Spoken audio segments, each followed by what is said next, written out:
ஒரு காட்டுல ஒரு சிங்கம் இருந்துச்சான். அந்த சிங்கத்துக்கு தான் தலைவன் என்பதிலே உள்ளார்ந்த நிலையில் ஒரு போதை இருந்தது. யார் போனாலும், யார் தன்னுடைய வழியை குறுக்கிட்டாலும், ஏய் யாரா இந்த காட்டுக்கு ராஜான்னு கேட்டுக்கிட்டே இருக்கும். எல்லா மிருகங்களும் அதற்கு பயந்து நீங்க தான் சார், நீங்க தான் சார்னு சொல்லிக்கிட்டே இருந்தது. ஒரு நாள் ஒரு எலிய பார்த்தது அந்த சிங்கம். எலி கிட்ட கேட்டுச்சு, யாரா இந்த காட்டுக்கு ராஜான்னு. நீங்க தான் தலைன்னு போயிடுச்சு அந்த எலி. குதிரை கிட்ட கேட்டுச்சு, குதிரையும் அதே தான் சொல்லுச்சு. நரி கிட்ட கேட்டுச்சு, நரியும் அதே தான் சொல்லுச்சு.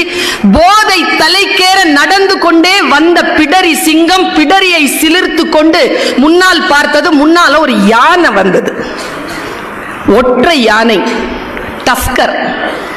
அந்த யானை கிட்ட கேட்டுச்சா இந்த சிங்கம், யாரா இந்த காட்டுக்கு ராஜா. அந்த கேள்வி அந்த யானைக்கு பிடிக்கல, அது கடந்து போச்சு. இது உடனே போய் குறுக்கால நின்னு கேட்டுச்சா, யாரா இந்த காட்டுக்கு ராஜா.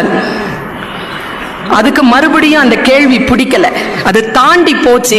மறுபடியும் சிங்கம் போய் நின்னு கேக்குறன்ல, யாரா இந்த காட்டுக்கு ராஜா.